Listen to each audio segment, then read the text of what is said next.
জানেন দুনিয়ার মধ্যে যে যত বেশি ধনী সে তত বেশি লোভী। দুনিয়ার মধ্যে যে যত বেশি ধনী সে তত বেশি লোভী। বলবেন কথাটা হয়তো অযৌক্তিক বলতেছি, অযৌক্তিক না। দেখবেন আমার কাছে এখন মনে করেন 5 টাকা আছে। কয় টাকা আছে? 5 টাকা আছে। আমার কাছে 5 টাকা আছে। আমার চাহিদা হয়েছে 5 টাকা আর 5 টাকা হইলে ভালো হয়।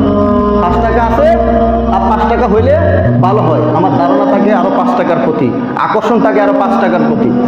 এখন মনে করেন 5 টাকার কথা বলছি, এক ব্যক্তির কাছে 5 টাকা আছে, আরেক ব্যক্তির কাছে 10 টাকা আছে। সেই 10 টাকা যার কাছে আছে সে বলতেছে 10 টাকা আমার কাছে আছে, আরো 10 টাকা হইলে ভালো হয়। তার চাহিদাটা থাকে আরো 10 টাকার প্রতি। এখন 10 টাকা গেল, এরপরে যার কাছে 1000 টাকা আছে সে 1000 টাকা ব্যক্তি বলতেছে 1000 টাকা আছে, আরো 1000 টাকা হইলে ভালো হয়। এভাবে গেল, এরপরে গেল লাখপতির কাছে লাখ টাকা আছে, আর 2-3 লাখ টাকা হইলে আরো ভালো হয়। সেই লাখ টাকার প্রতি গেল, লাখ টাকার ব্যক্তি গেল, এরপরে কোটিপতি আছে, 1 কোটি টাকা আছে, আমি 1 কোটি টাকা যদি বানাইতে পারতাম তাহলে আরো ভালো হইতো। এইভাবে চাহিদা বাড়তে থাকে, অভাব কোনো সময় দূর হয় না, লোভ কোনো সময় দূর হয় না, শুধু চাহিদা বাড়তেই থাকে, বাড়তেই থাকে।